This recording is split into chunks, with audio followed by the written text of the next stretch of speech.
Hello friends, कैसे हैं आप? बायोलॉजी क्लास के साथ उपस्थित हो गए हैं अपने यूट्यूब चैनल शीशपाल एकेडमी। और जिसमें आज के टॉपिक लिया, आपने बायोलॉजी का टॉपिक लिया है। काफ़ी दिनों बाद बायोलॉजी क्लास हो रही है। बायोलॉजी का जो टॉपिक का नाम है जिम्नोस्पर्म एवं एंजियोस्पर्म। इसमें हम करेंगे एक बीजपत्री, द्विबीजपत्री, क्या क्या पौधे इसके अंतर्गत आते हैं। और अगर आप नए हो तो हमारे यूट्यूब चैनल को सब्सक्राइब कर लेना और क्लास पूरी देखना। ये आपका एसएससी एनटीपीसी के लिए काफ़ी महत्वपूर्ण क्लास रहेगी। चलिए प्रश्न शुरू कर ले लेते हैं। स्क्रीन पर आ गए हैं हम, क्योंकि काफ़ी महत्वपूर्ण क्लास है। अगर इस प्रश्न की अगर हम बात कर लेते हैं तो देखिए, प्रमुख बिंदु बात कर लेते हैं। यह है जिम्नो एवं नग्नबीजी। ये समुदाय के पौधे फूल वाले होते हैं। बात कर लेते हैं। देखिए, ये समुदाय के जो पौधे होते हैं फूल, सिर्फ फूल वाले होते हैं। इनके बीज किसी खोल या आवरण या फल के अंदर नहीं होते। बात कर लेते हैं। देखिए, इनके जो बीज होते हैं खोल या आवरण के अंदर नहीं होते। बीज खुले होते हैं, जिनके कारण इन्हें नग्न बीज भी कहा जाता है। इनके प्रमुख निम्न है, देख लेते हैं। ये पौधे वृक्ष वृक्ष झाड़ी आरोही के रूप में रहते हैं। और इनकी जो पत्तियां हैं मरुदभिद होती हैं। इनके पौधे बीजाणु भेद होते हैं। सभी नग्न बीज बहुवार्षिक होते हैं। इनमें स्पष्ट वार्षिक बलाय होते हैं। सामान्य रूप से नग्न बीज की लगभग 500 जातीय शंकुधार पौधे होते हैं, जिन्हें कॉनिफर कहा जाता है। जिम्नोस्पर्म में प्रमुख पौधे कौन से होते हैं? जैसे चीड़ है, फार है, स्प्रूस है, सीडार है, लार्च, देवदार आदि। भारत के मैदानी क्षेत्रों में नग्न बीजों के केवल साइकेड और नामक छोटे समूह ही पाए जाते हैं। साइकस सार्सिनेलिस प्रमुख एंजियोस्पर्म्स है है जो दक्षिण भारत में पाया जाता है। साइकस की कोरोलाइड जड़ों में नीलहरित, शैवाल, एनाजीना तथा नोस्टॉक पाए जाते हैं। ये इसके साथ सहजीवी संबंध दिखाते हैं। अब नग्न बीजियों का आर्थिक महत्व क्या है, इसके बारे में जान लेते हैं।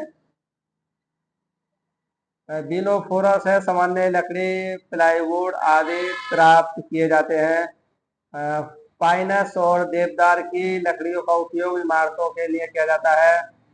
और जूनिपेरस की लकड़ी से पेंसिल बनाई जाती है। एविस और पीसिया की लकड़ी से माचिस की डिब्बियां बनाई जाती हैं।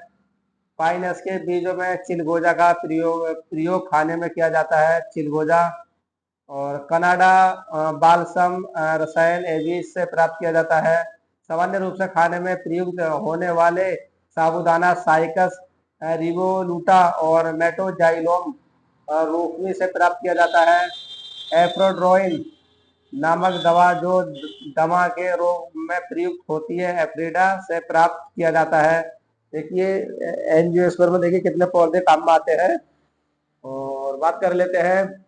कार्निया के मुलायम रेशेदार कष्ट से लुगदी बनाकर कागज तैयार किया जाता है। पाइन या चीड़ से तारपीन का तेल, रेंजिन आदि भी प्राप्त किए जाते हैं। देवदार की लकड़ी से सेंट्रल तेल प्राप्त किया जाता है। नग्न बीजों में सामान्यतः जीवित जीवाश्म साइकस, जिंगो बाइलोबा और मेट सिकोया सैम्प्रीवेरेस विश्व का सबसे ऊंचा वृक्ष है। इसकी 120 मीटर की ऊंचाई होती है।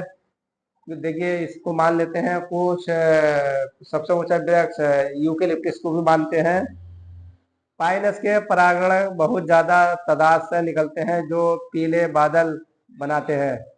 आवृत बीज की बात कर लेते हैं। आवृत बीज का अर्थ होता है ढका हुआ बीज। इसके बीज पौधों के अंडाशय से बनते हैं। इनकी जो लगभग संख्या है 2.5 लाख प्रजातियां हैं। इनके प्रमुख लक्षण निम्न है। आवृत बीजी पौधे समुद्र को छोड़कर पृथ्वी के सभी भागों में पाए जाते हैं। इसमें वायु परागण की क्रिया कीट पक्षी आदि के द्वारा होती है और डबल फर्टिलाइजेशन क्रिया होती है। इसमें जाइलम वाहिकाएं पाई जाती हैं। इसमें फिलोयम चलिनी नलिका तथा साकी कोशिकाएं भी पाई जाती हैं। उस पौधे का प्रमुख आकर्षण एवं जन्म से संबंधित अंग है। इसमें बीजांड बीज में परिवर्तन हो जाते हैं। इनका फल अंडाशय का पका हुआ होता है। आवृतबीजी के प्रकार, आवृतबीजी दो वर्गों में बांटा गया है, एक बीजपत्री एवं द्विबीजपत्री। एक बीजपत्री इसके प्रमुख लक्षण निम्न है। इनकी जातियों की संख्या लगभग 5000 है। इनके बीज एक बीजपत्री होते हैं। इनकी पत्तियों में समांतर सिरा विन्यास होता है। इनमें अवस्थानिक जड़ें पाई जाती है। नेक्स्ट है, इनके तनों में सघन फूल और आपकी बात कर लेते हैं, बिखरे हुए होते हैं तथा कैम्बियम नहीं पाया जाता।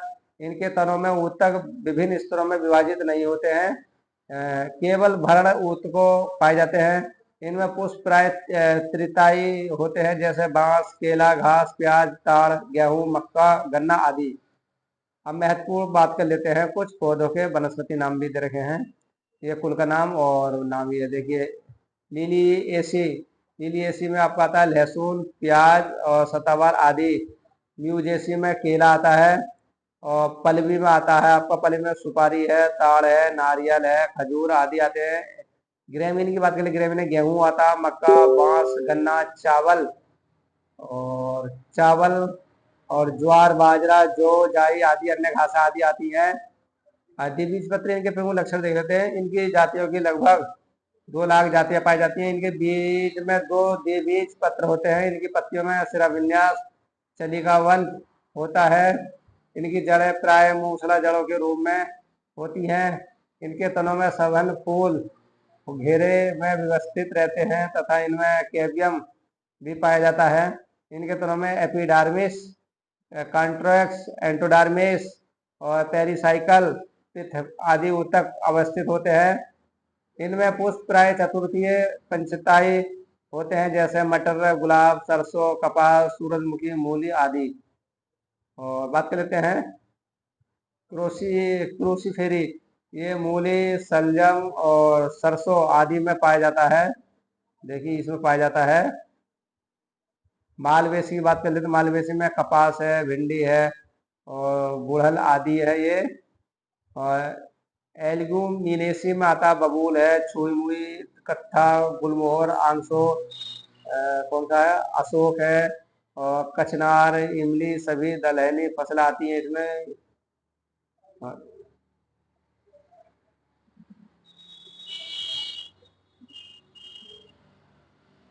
और कंपोजिटी में आता है सूरजमुखी, भृंगराज है, कुसुम, गेंदा, सलाद, जीनिया, डलिया आदि। रूटेसी की बात कर लेते हैं, नींबू, चकोरा, संतरा, मसवाबी, बेल, कैथ, कौमी आदि। कुकुरबिटेसी में आता है तरबूज, खरबूज, टिड्डा, कद्दू, लौकी, खीरा, ककड़ी, परवल और चिचिड़ा, करेला आदि। कुकुरबिटेसी में। रोजेसी की बात करें, रोजेसी में स्ट्रॉबेरी, सेब, बादाम, नाशपाती, खुबानी, आड़ू, गुलाब, रसभरी आदि होते हैं। ब्रिटेसी की बात करें, ब्रिटेसी में अमरूद है, यूकेलिप्टिस है, जामुन है, मेहंदी आदि। अम्बेलीफेरी में अम्बेली, धनिया, जीरा, सौंफ, गाजर आदि। सोलेनेसी में आता आलू है, मिर्च है, बैंगन है, और मक्का है, धतूरा है और बेला है, दोना है और आपका टमाटर आदि। तो ये हमने क्लास कंप्लीट, मतलब क्लास करने का थ्योरी हमने कंप्लीट कर लिया एंजियोस्पर्म के। अब इसी से कुछ ऑब्जेक्टिव प्रश्न लिए, ऑब्जेक्टिव प्रश्न का काफी एनालाइज रहेगा। चलिए ऑब्जेक्टिव प्रश्न शुरू कर लेते हैं। देखिए प्रश्न है, ऐसे जिम्नोस्पर्म को अंकित कीजिए जिनमें स्त्री धनी नहीं होते। अगर इसमें स्त्री धनी नहीं होते, ऐसे प्रश्न की बात चल रही है, ये आपका साइकस में नहीं होते। देखिए नीट में जिम्नोस्पर्म में स्त्री धनी नहीं होते। एक बीजपत्री में समांतर सिरा विन्यास पाया जाता है। सोलोनीसी कुल में आलू आता है। और बात कर लेते हैं नेक्स्ट, पाइन जंगलों में सल्फर वर्षा की घटना किसके कारण होती है। अगर आप चौथे की बात कर लेते हैं तो आपका चौथे का डी आंसर सही है, बड़ी मात्रा में फलों की उपस्थिति में। देखिए बड़ी मात्रा में परागणों में मुक्त होने के कारण पाइन जंगलों के सल्फर वर्षा की घटना होती है। वार्तिका से वर्तिकाग्र तक पराग कण के पहुंचने का कहते हैं। पांचवा है, निम्नलिखित में कौन सा एक पादप उभयलिंगी श्री है। तो ये आपका पाइनस। पाइनस एक पादप वायुलिंगी श्री है। पाइनस को तारपीन का तेल भी कहते हैं। निम्नलिखित कौन सा जोड़ा गलत सुमेलित है? अगर कौन सा जोड़ा जोड़ा यानी कि सुमेलित गलत है तो इसकी बात कर लेते हैं। ये आंसर सही है इसमें। पाइनस प्रबल जड़ जोड़ा गलत सुमेलित है। और बात कर लेते हैं और सिकोया मूसला जड़ है। नेक्स्ट प्रश्न 7वां। चिलगोजा के नाम से जाने जाने वाला